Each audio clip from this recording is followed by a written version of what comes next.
Coming up on this edition of Philadelphia Eagles Now, the National Football League really let these two players fall to Howie Roseman and the Philadelphia Eagles, making him look like a genius yet again.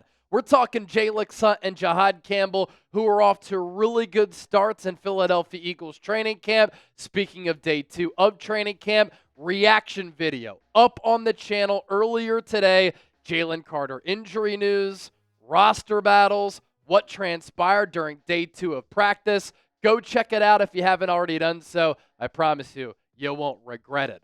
So this is all a part of the big picture for the Eagles organization and this Philadelphia Eagles defense under Vic Fangio, obviously put together by Howie Roseman.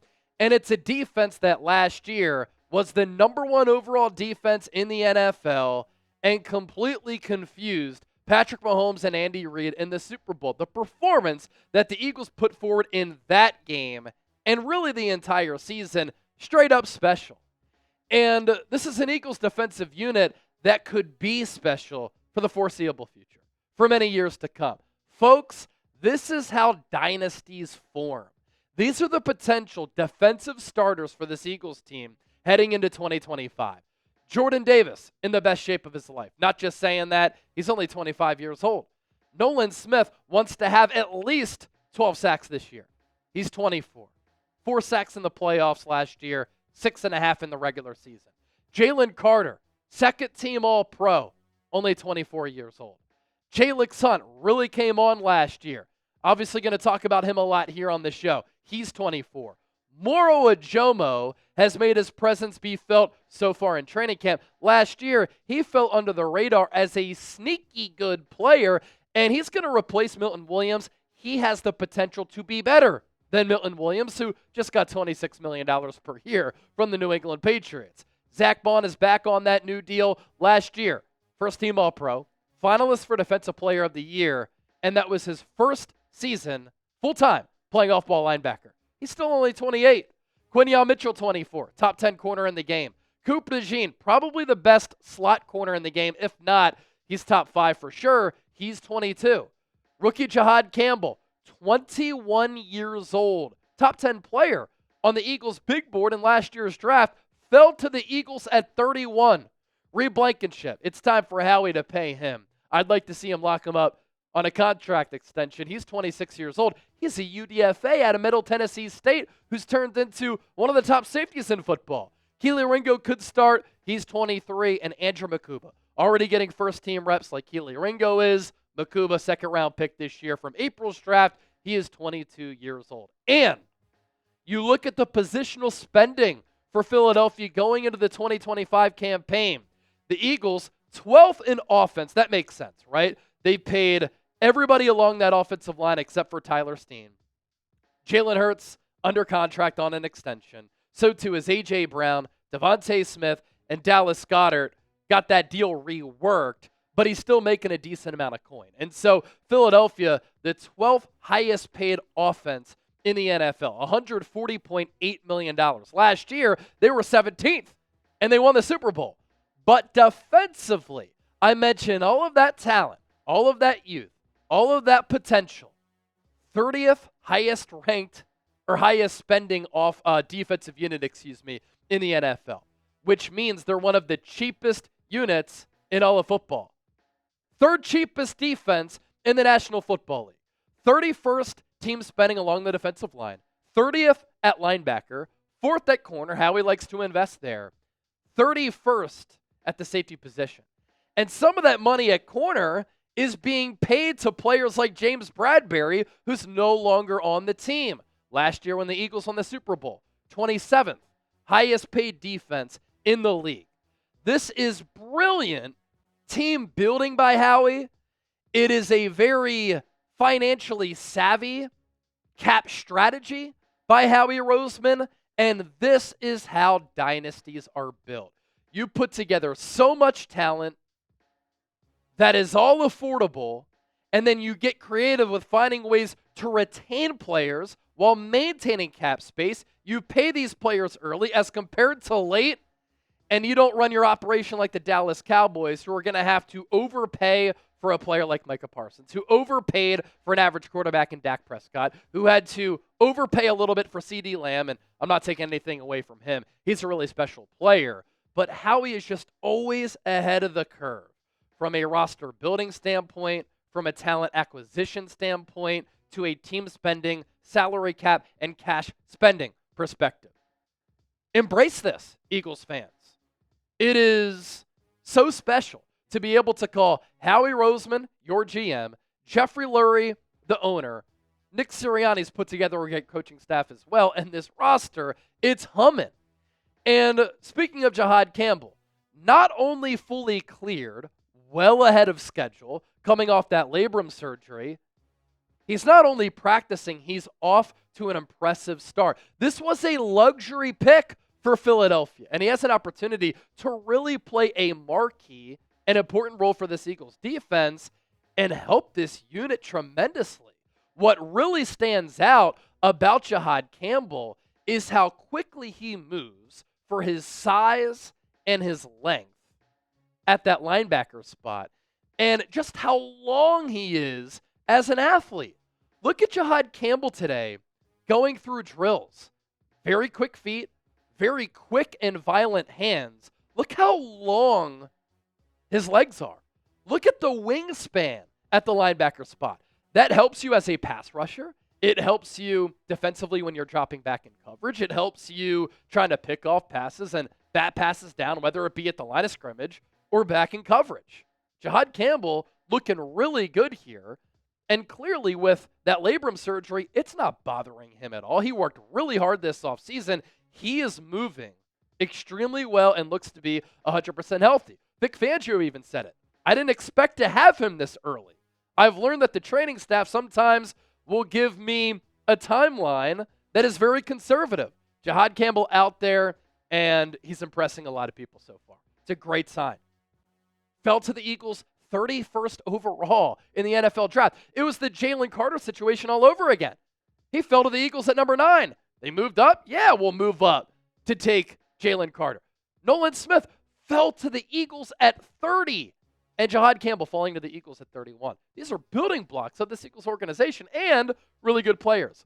Zach Bond on how he's going to help Jihad Campbell. I'm going to teach him whatever I know, all the tips and tricks.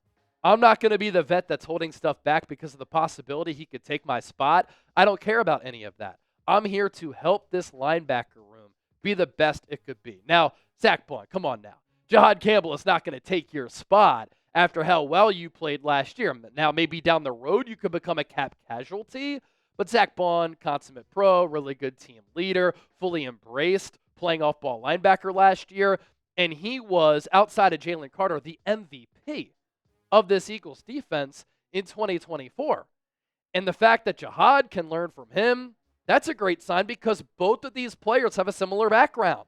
Jihad Campbell at IMG Academy in high school was recruited as a pass rusher. The New Orleans Saints used Zach Bond as a pass rusher.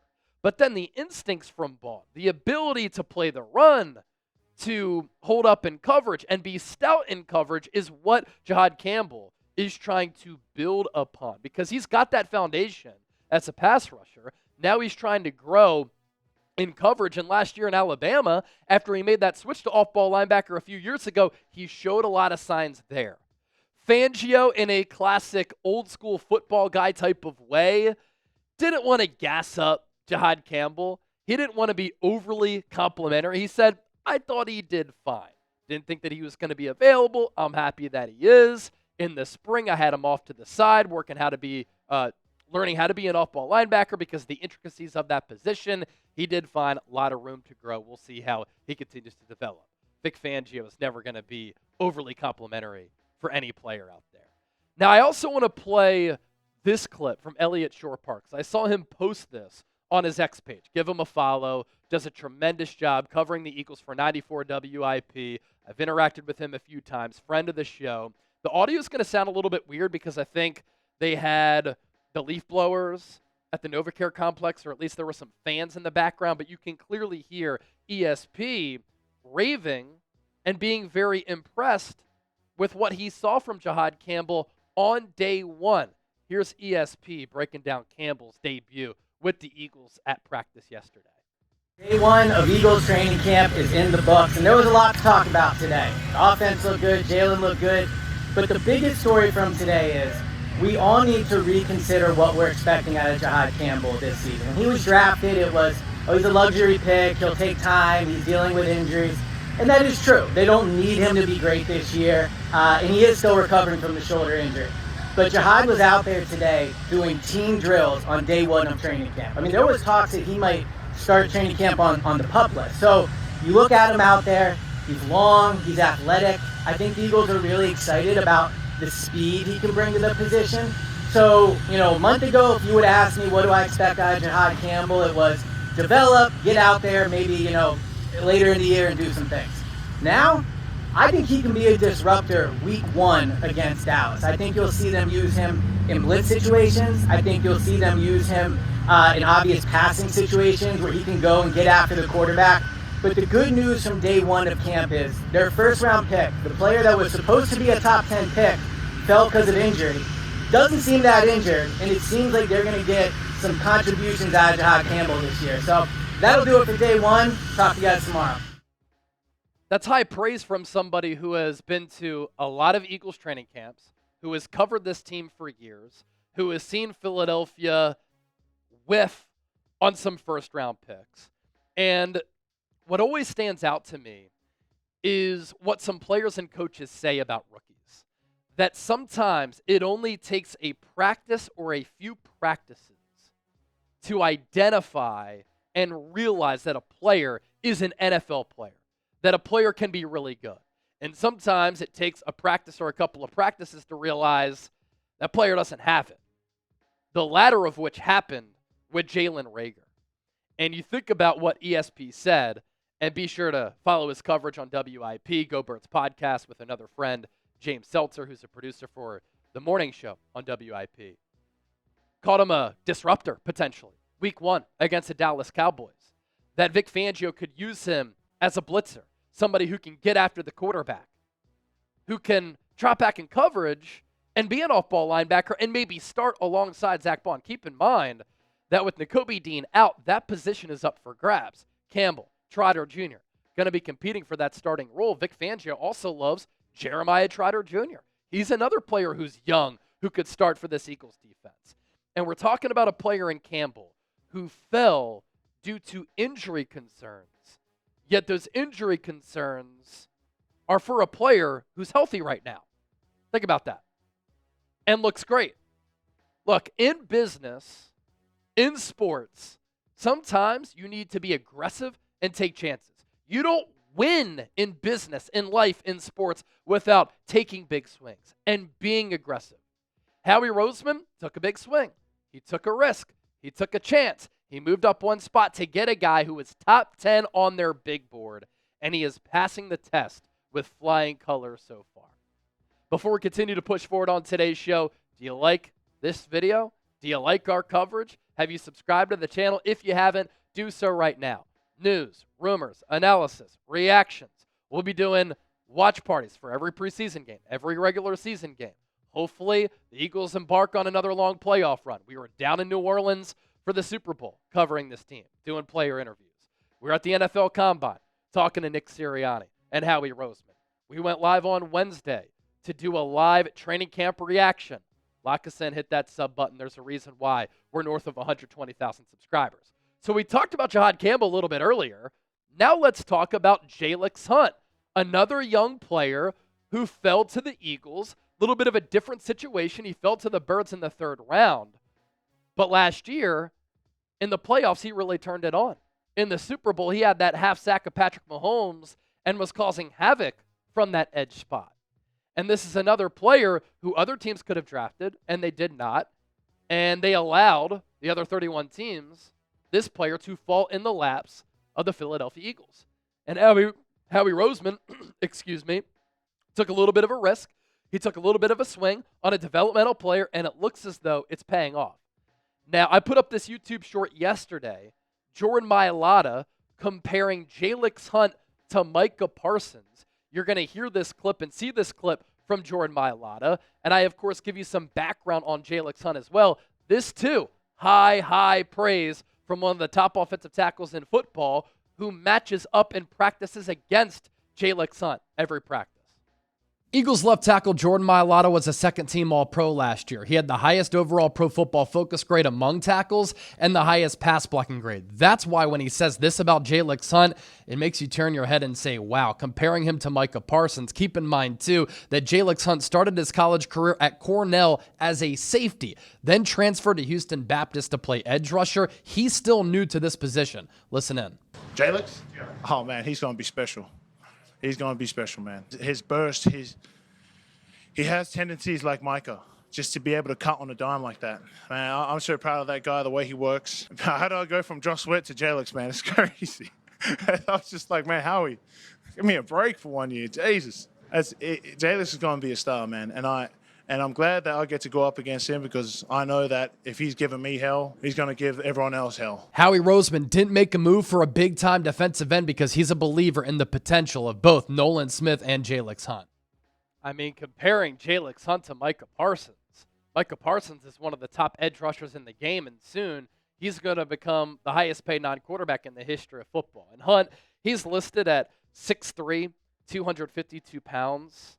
Micah Parsons, for those people who watch Penn State, if you're hailing from the state of Pennsylvania, he started off as an off-ball linebacker, and he's turned into an edge rusher who also sometimes drops back in coverage, like Jalyx Hunt. Micah Parsons is listed at 6'3", 245. So Jalyx Hunt, a little bit bigger than Micah Parsons. But either way, for Jordan Mailata, who's matched up against Micah, who's matched up against Jalyx, to compare him to Parsons, that's a pretty big deal. I heard that yesterday when I was watching Mailata's press conference, and I said, wow, that's quite the story right there. And the path of Jalyx Hunt, so fascinating, as I mentioned in that YouTube short. Like, starts off as a safety at Cornell, Ivy League guy, clearly smart, goes to Houston Baptist. It's not a high level of football, becomes an edge rusher. He is still new to the position. This guy is truly the limit. And I ended that short by saying this, like, Howie Roseman didn't make the trade for a TJ Watt, a Myles Garrett, a Trey Hendrickson, at least yet, because he's a believer in the talent and the potential of Nolan Smith and Jalyx Hunt. How can you blame him? And Howie drafted Jalyx with the 94th overall selection in the third round of the 2024 NFL draft. I remember being live for that pick. I didn't like it at the time. I thought it was a reach. I was like, where did this player come from? He wasn't on my radar. He was barely on anybody's radar to go that early in the draft, considering the rawness to his game, where he went to school, and his background as a player. Now, he wasn't on a lot of people's draft boards. He was on Daniel Jeremiah's top 100 big board. And I wanted to bring back this story from last year's draft. Howie Roseman referenced Daniel Jeremiah's big board while discussing the Jalyx Hunt pick. By the way, DJ used to work in the Eagles front office. Now, he is just a phenomenal NFL analyst for the NFL Network. Howie suggested he was nervous a team would take Hunt earlier, based in part where DJ had him ranked 64th overall. So he had him as a borderline second-round pick. That's a great find by Daniel Jeremiah. Howie said he wanted to text Daniel Jeremiah and tell him to delete Jalyx Hunt's ranking towards the top of DJ's best available players on the broadcast so that he could still be on the board for Philadelphia. Well, as we know, fell to the Eagles, and he looks to be a really good player. And in the regular season, I thought he showed some flashes. In the playoffs, I remember Chip doing our preseason watch parties, me and him, and we're like, man, Jalyx Hunt looks to be a guy. Good hustle, good speed, little twitch, bend, athleticism, explosiveness coming off that edge. I really like the hustle. You know, he played to and through the whistle. And in the regular season, you saw that from time to time. But then in the playoffs, he firmly became a part of the Eagles' edge rusher rotation. Brandon Graham wasn't active until the Super Bowl, and Bryce Huff was a non-factor, pretty much scratched from the edge rusher rotation. And Hunt in the playoffs, 74 overall Pro Football Focus grade, 12th among 60 edge rushers in the postseason. His pass rush grade of 76.5 was 7th. He had 2 sacks, that ranked 6th. He had 7 hurries, that ranked 7th.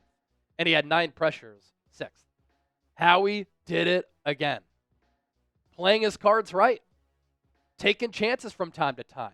Evaluating players to the lengths that other teams don't. And I can't wait to see Nolan Smith, Jalyx Hunt, and for this matter, for the purpose of today's show, Jihad Campbell take strides, develop, and get more playing time this year to see who they can become. Hopefully you enjoyed today's show. If you did, I'm always talking about the Eagles in this manner, in a similar fashion on my social media pages. Give me a follow on X and Instagram at Chase_senior, and I'll see you there. Say what's up.